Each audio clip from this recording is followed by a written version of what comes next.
Bismillahirrahmanirrahim.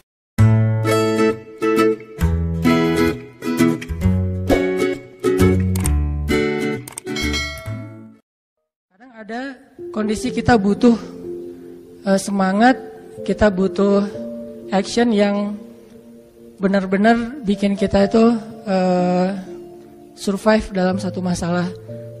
Tapi tidak selalu action dan semangat kita itu harus dalam keadaan rushing, dalam keadaan buru-buru, dalam keadaan panik.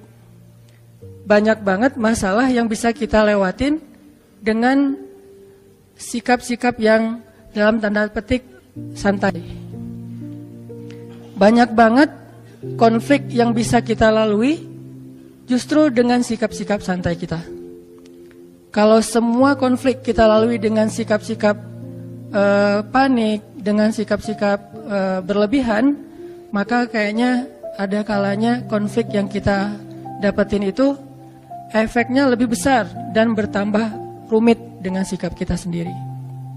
Bisa konflik dengan orang tua, konfliknya mungkin salah paham atau udah agak kurang nyambung nih antara kita dengan orang tua. Orang tua punya angle kita juga punya pola pikir kita sendiri. Gak nyambung, gak usah masalah yang rumit. Masalah milih jurusan aja kadang-kadang gak nyambung nih antara kita sama orang tua. Apalagi milih jodoh. Itu kan pasti paling berat kan ya. Susah banget ngelawan dua hal yang sama-sama sakral. Satu perasaan cinta, kan sakral banget tuh. Kedua lagi perasaan orang tua. Ini konflik yang luar biasa nih. Gimana ngehadapin yang kayak gini-gini tapi dengan sikap yang tidak menambah masalah. Kalaupun tidak mengurangi, minimal tidak menambah masalah. Gimana kita tetap bisa santai, wales dalam kondisi-kondisi yang sulit kayak konflik tadi. Atau juga mungkin bagi yang udah nikah, walaupun di sini sedikit kayaknya. Konflik sama pasangan. Memangnya selalu konflik itu bisa kita lalui ketika saling bersih tegang? Memangnya konflik itu selalu bisa kita lalui dengan berdebat? Walaupun ada kalanya debat itu bisa memperbaiki keadaan, memperjelas situasi, atau minimal klarifikasi terhadap hal-hal yang mungkin tidak diketahui. Tapi lebih banyaknya justru masalah-masalah pribadi dilalui itu bukan dengan berdebat, justru dengan diam. Bukan dengan berdebat, justru dengan mendoakan di dalam doa masing-masing. Bukan dengan debat, justru dengan muhasabah diri, dengan menenangkan diri. Sehingga Nabi kan mengajarkan kalau kita marah, berdiri suruh duduk. Bukan berdiri suruh lari kan ya, berdiri suruh duduk. Atau dalam keadaan marah disuruh berwudu. Ini tips-tips teknis yang nilainya sebetulnya sama aja. Berusaha untuk menenangkan diri dan melewati suatu masalah itu bukan dengan kepanikan, bukan dengan emosi yang membara. Nah, bisa nggak kita ngelalui hal-hal yang kayak gini? Atau dengan teman yang sama-sama sedang bersaing ngecengin seseorang yang sangat istimewa. Bisa nggak fair play lah ya? Gimana caranya? Apalagi beda sekolah. Bisa nggak dengan sikap woles kita menghindari tawuran?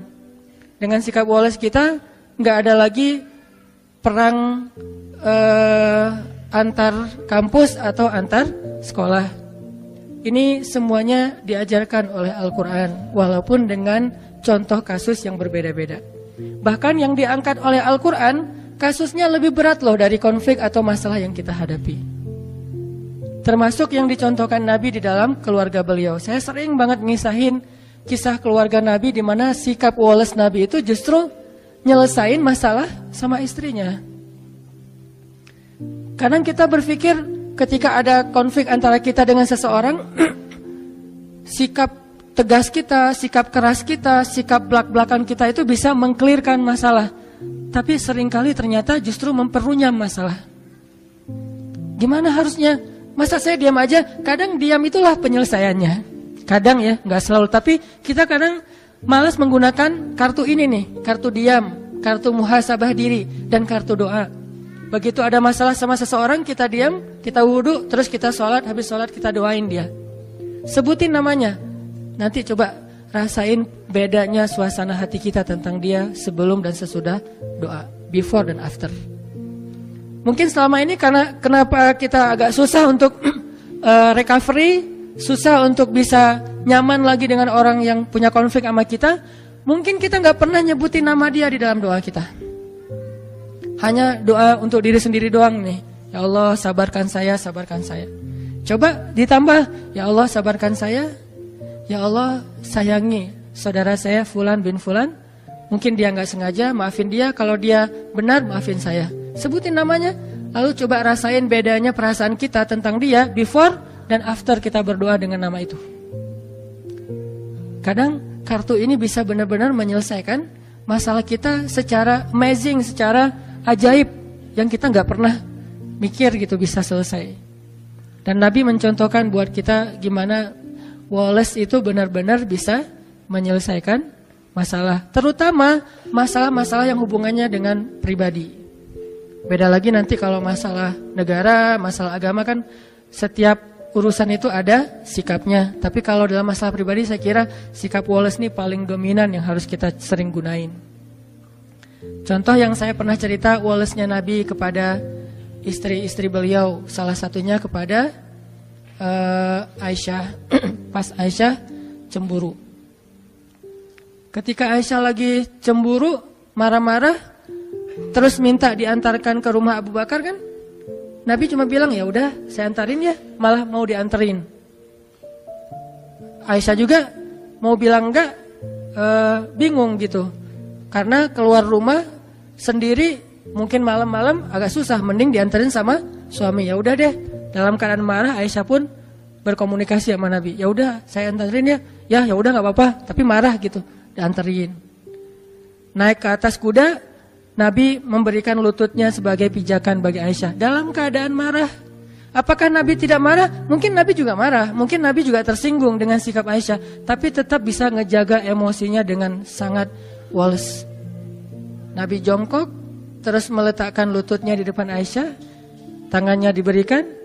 Coba gimana cewek teh digituin? Apa nggak kelepek-kelepek ya? Lagi mana nih Aisyah? Mau naik sendiri ke atas kuda, susah. Mau pakai bangku nyari-nyari dulu. Ya udah deh, apa yang ada di depan ya udah pegangan tangan. Sentuhan itu menurut beberapa penelitian memberikan efek luar biasa secara psikis kan ya. Sehingga ada, saya pernah baca artikel nih. Entah kebaca entah sengaja nyari ya. Ternyata pelukan itu memberi efek yang luar biasa kepada pasangan atau kepada anak. Sehingga minimal kita harus memeluk pasangan kita. Maaf ya, nanti dipraktekin ya. Minimal dalam sehari kita memeluk pasangan kita 20 detik. Minimal. Dan saya mah kayaknya lebih dah itu mah. Minimal 20 detik. 20 detik ini sekali meluk ya. Bukan sekali meluk sedetik terus 20 kali, nggak ngaruh juga sih. Satu kali meluk 20 detik. Itu ngefek. Nah, Nabi meletakkan kakinya, lututnya untuk jadi pijakan buat Aisyah, memberikan tangannya, sentuhan tangan, kemudian diangkat naik ke atas onta atau keledai atau kuda, jalan ke rumah Abu Bakar. Sampai di rumah Abu Bakar, Nabi dengan santainya nanya kepada Aisyah, Aisyah boleh nggak saya ngomong lebih dulu? Akhirnya Aisyah bilang boleh, tapi jangan ngomong kecuali yang benar ya. Lagi marah Aisyah teh. Nabi Wallace, yang nggak Wallace justru Abu Bakar. Abu Bakar marah, mukulin Aisyah di bagian pundaknya, pukulan yang tidak melukai. Dipukul sama Abu Bakar. Ya Aisyah, kenapa kamu bicara kayak gitu kepada suami kamu? Dan dia adalah Rasulullah. Allah aja percaya sama dia, masa kamu enggak? Terus Nabi menengahi gitu. Kata Nabi, ya Abu Bakar, saya tidak ngantar istri saya ke sini untuk kamu sakiti. Kalau kayak gini mending saya pulang aja. Maaf ya Rasulullah, maaf. Akhirnya Abu Bakar minta maaf. Rasulullah lihat ke belakang, tuh Aisyah, kan aku belain kamu kan? Akhirnya Aisyah, ya deh gitu, udah. Coba, Nabi menyelesaikan masalah dengan pasangannya, bukan dengan Aisyah. Bukan, ya udah aku anterin deh. Ini kayaknya kita harus belajar nih akhlak kayak gini. Dan saya juga masih belajar. Kalau teman-teman, gak apa-apa kalau gak belajar. Karena juga gak tahu praktekin ke siapa kan.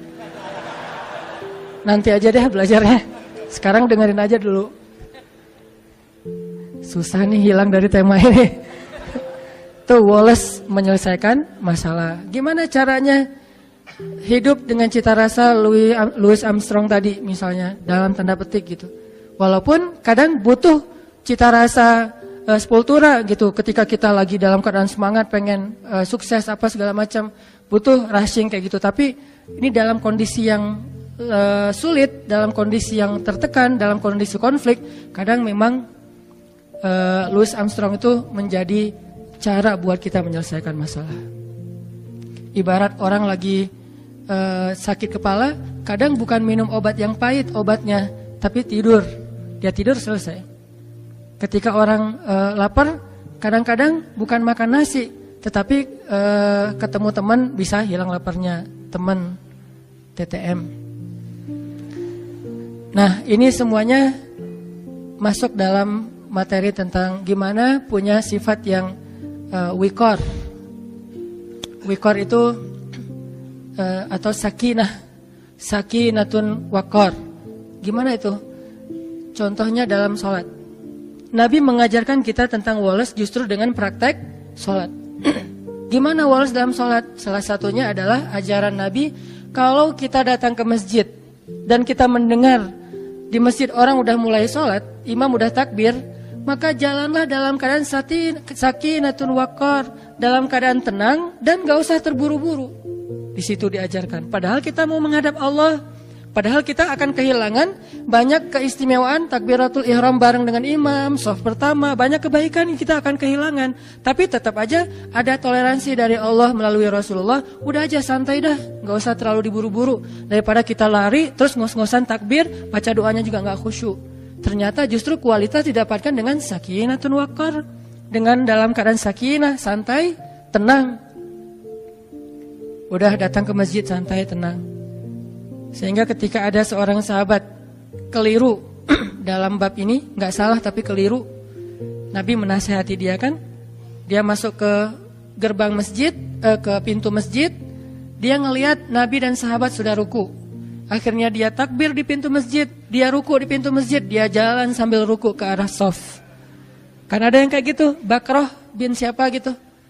Selesai sholat dia curhat, Rasul saya tadi sholatnya lucu loh, model baru gitu. Saya nyebutnya tutorial sholat ala Bakroh. Gimana tutorial sholat ala kamu? Saya sholatnya tadi rukunya di pintu masjid, terus sambil ruku sambil jalan, karena takut ketinggalan rakaat pertama. Ini juga dalil bagi sebagian ulama bahwa ruku itu masuk dalam rakaat pertama. Tapi sebagian yang lain berpendapat berbeda. Masing-masing punya mazhab lah. Kita respect dengan semua mazhab. Nah, Nabi ngasih tahu, ya udah besok-besok jangan gitu lagi ya. Coba. Nabi juga ngasih taunya Wallace. Wallace tapi nyelesain masalah, bukan Wallace diam pasif ya. Wallace tapi nyelesain masalah, nggak marah-marah. Apaan kamu nih sholat kok dibuat-buat, kan saya nggak pernah ngajarin, dasar bid'ah. Nggak pernah Nabi ngomong kayak gitu. Santai aja ngomongnya tuh. Nggak usah tarik deh gitu ya. Biasa aja, nggak usah nyolot kalau bahasa anak ini mah. Ternyata Nabi juga nggak nyolot dalam masalah-masalah sepele kayak gini. Nabi cuma bilang, ya udah besok-besok jangan diulang ya. Kalimat inilah yang membuat para sahabat para ulama beda pendapat. Ada yang bilang, oh berarti itu nggak boleh. Jadi harus ditambah 1 rakaat, nggak boleh kayak gitu. Ada yang bilang, oh itu boleh, cuman makruh. Buktinya Nabi mengatakan, ya udah besok-besok jangan diulang. Seandainya nggak sah, pasti Nabi suruh ulang. Jadi beda pendapat di antara ulama. Yang jelas teksnya mah kurang lebih Nabi itu Wallace banget menyelesaikan masalah. Ada sahabat yang lebih ekstrim lagi nih, Wallace-nya Nabi dalam dakwah kepada laki-laki Badui yang buang air kecil di masjid. Itu kan simbol Wallace Nabi paling keren tuh. Walaupun saya ngebahas hadis ini, jangan berpikir saya mampu kayak gitu. Kayaknya nggak mampu. Bayangin masjid, bukan masjid yang dibangun orang terus kita datang, enggak. Masjid yang kita bangun dari nol, jerih payah kita banget nih. Kita datang dari Mekah ke Madinah, di Madinah tuh belum ada apa-apa. Kita bangun masjid itu dari nol banget. Kita bangun gotong royong, udah jadi masjidnya, tikar-tikarnya udah digelarin, duduk dengan para sahabat, udah capek lelah istirahat. Tiba-tiba datang seorang laki-laki yang entah dari mana, gak jelas, gak dikenal. Main buang air kecil aja tuh di pojok masjid. Dia kira ini toilet umum, main buang aja di situ. Sahabat ngeliat itu sekelas Umar udah ngeluarin pedang tuh. Umar udah sap langsung. Hampir digini-giniin sama Umar. Wah, ini nggak tahu nih. Umar udah ngeluarin pedang. Sahabat-sahabat lain udah merah mukanya, udah mau digebukin aja udah merah-merah. Nabi yang paling mencintai masjid di antara semua umat Islam. Jadi jangan bilang misalnya, Nabi bisa kayak gitu berarti biasa-biasa aja perasaannya dengan masjid. Enggak, Nabi itu paling cinta rumah Allah. Buktinya beliau paling lama kalau itikaf. Mana pernah kita itikaf Ramadan 30 hari atau 29 hari. Nabi pernah banget Ramadan itikafnya full. Enggak usah ada masjid, belum ada masjid aja Nabi itikaf di Gua Hiro sebelum jadi Nabi. Jadi Nabi itu cinta banget dengan rumah ibadah. Cinta banget dengan rumah Allah. Sehingga ketika ada yang menistakan rumah Allah itu, pasti paling marah duluan Nabi teh. Karena hati beliau paling bersih. Kenapa Nabi bisa woles? Karena itulah yang diajarkan Allah. Akhirnya Nabi bilang, udah woles saja sahabat-sahabat, santai-santai. Tunggu sampai dia selesai. Jangan ganggu dia. Karena kalau kita ganggu dia nanti jadi penyakit. Bayangin baru setengah diganggu kan jadi penyakit ya. Tunggu, biarin dia sampai selesai. Kalau belum, mungkin dihalau. Tapi karena udah terlanjur ya udah beresin aja dulu. Udah beres, baru Nabi minta tolong ada beberapa orang sahabat ngambil air, disiram, dibersihin, beres. Orangnya dipanggil sama Nabi. Siapa namanya? Senyum malah tuh coba. Jadi kalau kita belajar Islam rajinnya justru cemberut, kita ini nggak ikut sunnah Nabi. Kalau makin kita belajar Islam makin rajin senyum, berarti kita ikut sunnah Nabi. Karena sunnah Nabi yang paling luar biasa itu senyum. Bahkan kepada orang yang gak ngerti, disenyumin sama Nabi. Siapa namanya? Kenalan. Coba lihat KTP-nya, SIM dan segala macam. Bahasa kita. Ini mah kita ya. Ambil kenalan, udah kenalan. Udah ngobrol-ngobrol baik. Akhirnya Nabi ngasih tahu, ini tuh rumah ibadah. Kami mensucikan tempat ini karena kami di sini menyembah Allah Subhanahu wa taala. Jangankan buang air, bahkan sampah aja kami pungut dari sini. Kan ada hadis kalau misalnya kita ngelihat sampah sekecil apapun di masjid, masukin ke kantong nanti dibuang di luar kalau itu bukan najis gitu kan. Nah, sampah aja nggak boleh ada di dalam rumah Allah. Tadi kamu mungkin karena nggak tahu ya, gitu-gitu deh bahasa kurang lebih. Oh itu ya, maaf salah, saya salah tempat berarti dan segala macam, dia nggak enak hati gitu. Ya udah nggak apa-apa, dinasehatin, lama-lama malah masuk Islam. Udah mungkin dia sengaja ngetes kali itu, cuman agak ekstrem sih ngetesnya modalnya gitu. Pengen hijrah, maaf, buang air kecil di masjid dulu. Kalau masjidnya woles, dia hijrah. Kalau masjidnya nggak woles, dia nggak jadi hijrah tuh. Akhirnya dia masuk Islam, udah gitu dia doa, ya Allah rahmatilah saya dan rahmatilah Muhammad, yang lain jangan. Doanya gitu-gitu amat. Saya dan Muhammad doang, yang lain jangan. Sebel dia sama yang lain. Yang lain makin, apaan sih doa juga. Kata Nabi, jangan gitu. Kalau doa mintalah kebaikan buat semuanya, karena kamu akan mendapatkan kebaikan sebanyak yang kamu doakan. Oh gitu, ya Allah rahmatilah saya, rahmatilah Muhammad, dan rahmati juga orang-orang di sekeliling saya. Baru yang lain geleng-geleng. Bener ya, Nabi luar biasa. Bisa mengubah kutub hanya dengan sikap wolesnya. Bukankah ada sahabat yang masuk Islam itu justru gara-gara Nabi juga menunjukkan sikap woles ketika dia marah-marah? Dia tuh pengen bunuh Nabi nih, nanti cari ya namanya siapa. Dia pengen bunuh Nabi, ketangkap sama para sahabat, diikat di masjid, di tiang masjid. Setiap kali Nabi datang ke masjid, Nabi selalu menyapa dia. Gimana kabarnya? Tahu, kata dia. Oh ya udah, masuk. Besok datang lagi. Nabi ini kayak udah tahu orang diikat, tanya kabar gitu ya. Gimana kabarnya hari ini, udah makan belum? Tahu orang lagi diikat gini, nanya kabar, marah. Nabi bawa makanan nih, ada korma, tapi nggak diracun, korma aja. Korma air, Nabi ngasih dia air, tapi diikat tetap diikat. Kenapa kok bisa gitu? Karena hak agama, tetap hak agama nggak boleh kita curangin. Kalau kita mencurangi hukum Allah, berarti kita zalimnya ke Allah.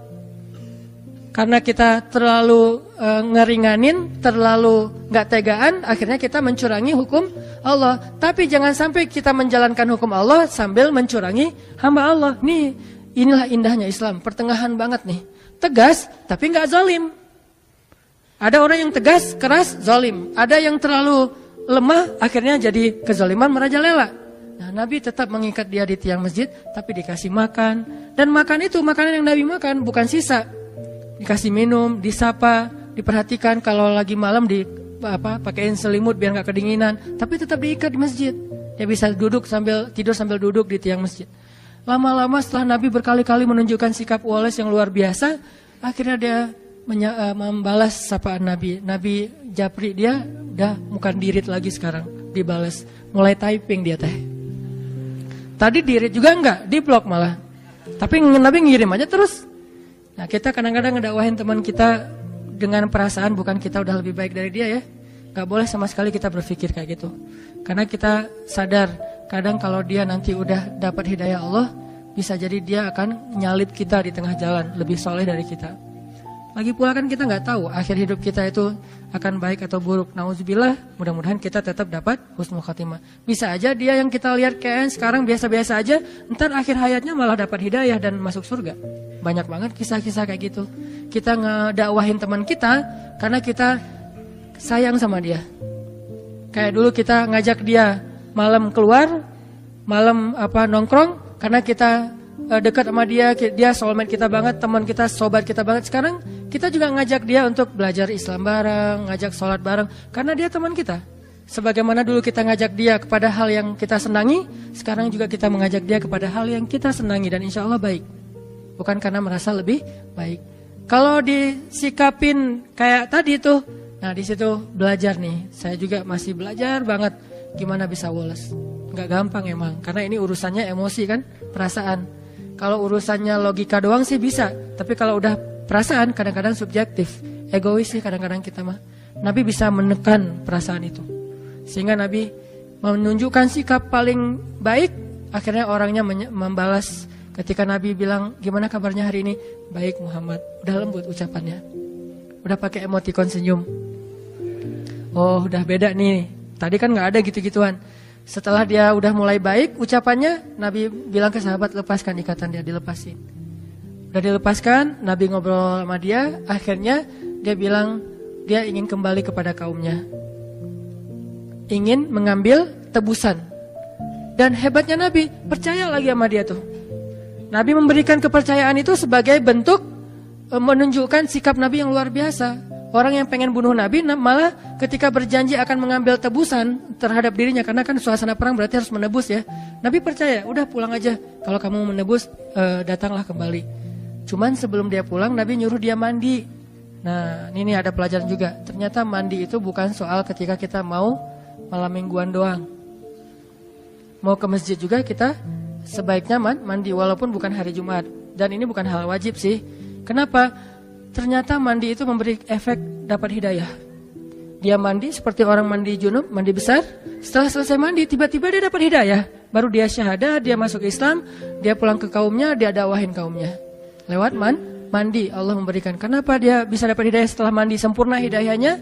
Kalau sebelum mandi, dia dapat respect dulu kepada Islam, interest dulu kepada Islam. Tapi puncaknya setelah mandi. Kenapa? Allah suka kepada orang yang bersih. Akhirnya dia dapat hidayah dan seterusnya. Ini sikap-sikap Nabi yang luar biasa, Wallace terhadap orang lain. Sikap sahabat juga banyak, terutama dalam kondisi-kondisi yang sulit dalam peperangan. Walaupun memang sebagian besar kisah di Al-Quran itu peperangan. Bukan berarti kita disuruh perang, bukan. Karena kondisi paling sulit itu kan dalam kondisi peperangan kan. Kayak sekarang di Palestina, di Suriah. Lapar-laparnya orang Indonesia pasti beda lah dengan di Rohingya.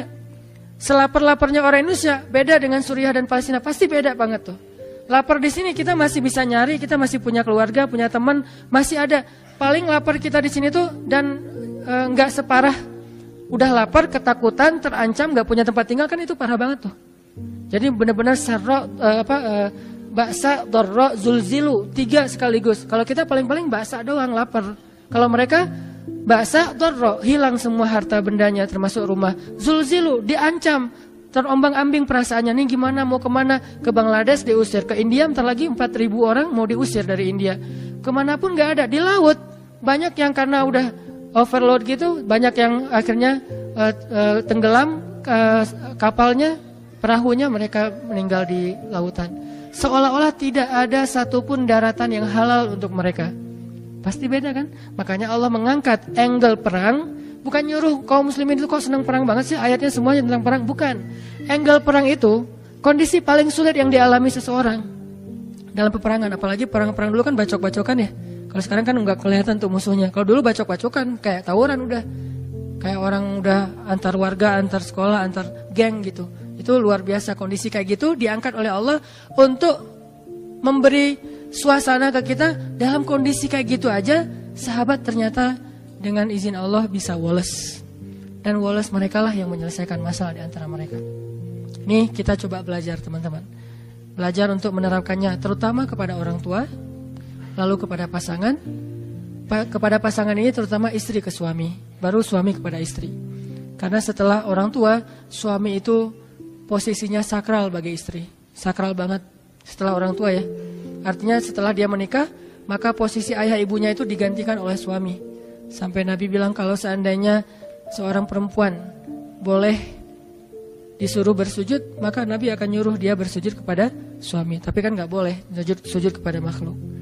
Nah, kepada pasangan, bahkan kepada anak, terus juga kepada tetangga. Nah ini juga susah nih, hesek nih kalau ke tetangga nih. Ada tetangga yang suka iseng, yang sering usil, gimana cara kita woles? Kadang-kadang kita sekedar gak dibales sapaan kita aja udah gak bisa woles. Punten, orangnya gak bilang mangga, udah. Atau kita lagi duduk, orang lewat gak ngepuntenin. Itu juga kadang-kadang kita emosional kan. Kita duduk nih, orang lewat, nggak ada punten-puntennya, jalan aja. Wah, bisa emosi. Kenapa sih kita terlalu mudah disulut emosinya? Dan ini akan membuat bukan hanya kita pribadi, bangsa kita tuh susah banget untuk bisa damai. Karena masalah kecil aja kita tersulut. Hanya masalah di jalan, hanya masalah dengan teman, hanya dengan masalah dengan mantan, tersulut. Tapi emang susah sih kalau mantan, apalagi mantan yang tidak punya hati ya. Sih.